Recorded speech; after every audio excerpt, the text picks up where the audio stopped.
الحمد للہ وکفا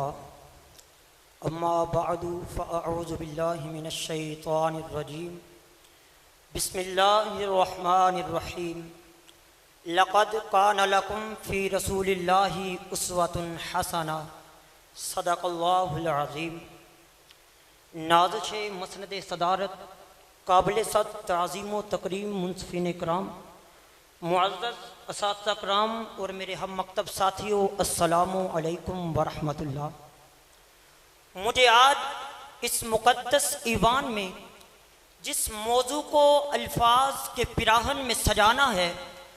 اس کا عنوان لفظوں کی مالا میں یوں ہے: سیرت النبی کے انقلابی پہلو۔ لوح بھی تو قلم بھی تو، تیرا وجود الکتاب، گنبدے آبگین رنگ تیرے محیط میں حباب، عالم آب و خاک میں تیرے ظہور سے فروغ، ذرہ ریگ کو دیا تو نے طلوع آفتاب۔ صدر علی وقار، آج سے 1400 سال قبل میں ماضی کے جروکوں میں جانکتا ہوں تو کیا دیکھتا ہوں؟ ہر طرف اندھیرا ہی اندھیرا ہے۔ صدر علی وقار، آسمان ہے بے نور سا، تارے ہیں بجھے بجھے سے، آفتاب ہے ڈوبا ڈوبا سا، عقلوں پر پتھر پڑے ہیں، دل اجڑے اجڑے ہوئے ہیں، خزانے پہاڑوں کو لوٹ کر چمن ویران کر دیا، جبر و تشدد کی زدہ باریاں مصروف تباہی ہیں، درندگی کی فضا حق پرستی پرہیزگاری ناپید ہو چکی، شراب شباب کباب اہل عرب کے رگو پے میں سرایت کر چکا۔ تبھی رحمت خداوندی کو جوش آیا، فاران کی چوٹیوں سے آفتاب نبوت طلوع ہوا، رسول ہاشمی نے قلب و نظر کو کفر و شرک کے خس و خاشاک سے مبرہ و منزہ کر کے انسانیت کو توحید و رسالت کا گہوارہ بنا دیا۔ تو آج کے صادق کی دلربا داستان میرے کانوں میں گونج اٹھتی ہے: وَكَيْفَ تَدْعُو إِلَى الدُّنْيَا ضَرُورَةُ مَنْ لَوْلَاهُ لَمْ تَخْرُجِ الدُّنْيَا مِنَ الْآدَمِ۔ اور بقول اعلیٰ حضرت، وہ جو نہ تھے تو کچھ نہ تھا، وہ جو نہ ہوں تو کچھ نہ ہو، جان ہے وہ جہان کی، جان ہے تو جہان ہے۔ ارباب فکر و دانش، تاریخ انسانی میں ہزاروں انقلاب اور لاکھوں تغیرات آئے،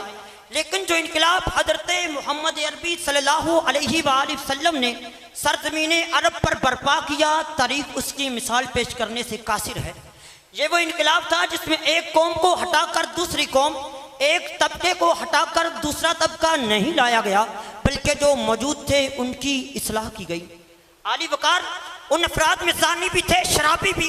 قاتل بھی تھے اور خونخوار بھی، خائن بھی تھے اور بدکار بھی، ظالم بھی تھے اور سفاک بھی، لیکن انہیں نگاہ محمدی صلی اللہ علیہ وآلہ وسلم نے یوں بدلا کہ رہزن رہبر بن گئے، ایک دوسرے کے خون کے پیاسے، ایک دوسرے پر جان چھڑکنے والے بن گئے، زانی شرم و حیا کے پیکر بن گئے، جاہل معلم استاق بن گئے، بتوں کے سامنے جبین نیاز جھکانے والے، تراہم رکان سجدہ کے مصداق اور خالق حقیقی کی بارگاہ میں سجدہ ریز ہونے لگے۔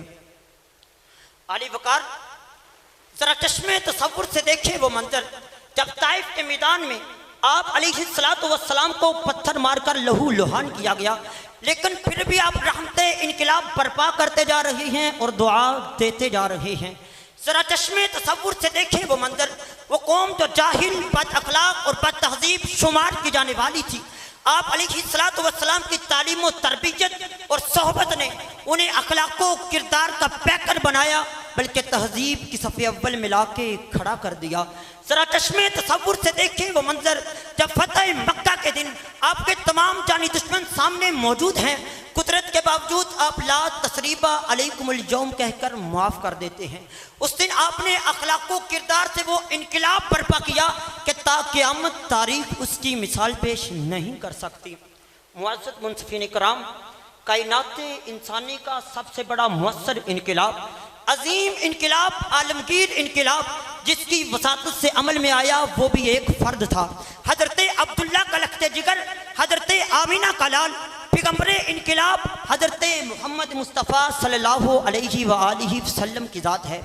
آپ علیہ السلام نے ان لوگوں کو جو انسانیت کے نام سے بھی ناآشنا تھے، ان کے اندر نہ صرف انسانیت پیدا کی بلکہ انسانیت کے اس بلند مقام پر فائز کیا کہ لوگ ان سے انسانیت سیکھنے کے لیے مجبور ہو گئے۔ پھر اسی عظیم ہستی کے تربیت یافتہ انسان اس انقلاب کے ڈنڈے مشرق و مغرب میں یوں کاٹتے چلے جاتے ہیں کہ حضرت فاروق اعظم اپنے دور حکومت میں یہ اعلان کرتے ہیں کہ دریائے فرات کے کنارے اگر بکری کا بچہ بھی پیاسا مر گیا تو عمر جواب دہ ہوگا۔ پھر اندلس کے ساحل پہ طارق بن زیاد اپنی کشتیوں کو جلا کر یہ اعلان کرتے ہیں ہر ملک کے ملک ماست کے ملک خدائے ماست۔ پھر صلیبی جنگوں میں سلطان صلاح الدین ایوبی کی للکار، سندھ کے ساحل پہ محمد بن قاسم کی تلواروں کی جھٹکار، ہندوستان کے سومناتھ کے مندروں پر سلطان محمود غزنوی کی نعرہ تکبیر کی پکار، بدعقیدگی اور بے ادبی کے ماحول میں امام احمد رضا خان کی عشق و محبت کی آواز،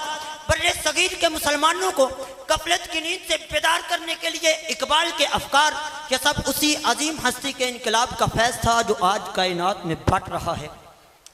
ان انقلابی پہلوؤں کی ترجمانی ایک شاعر نے یوں کی کہ تیرا آنا تھا کہ اصنام حرم ٹوٹ گئے،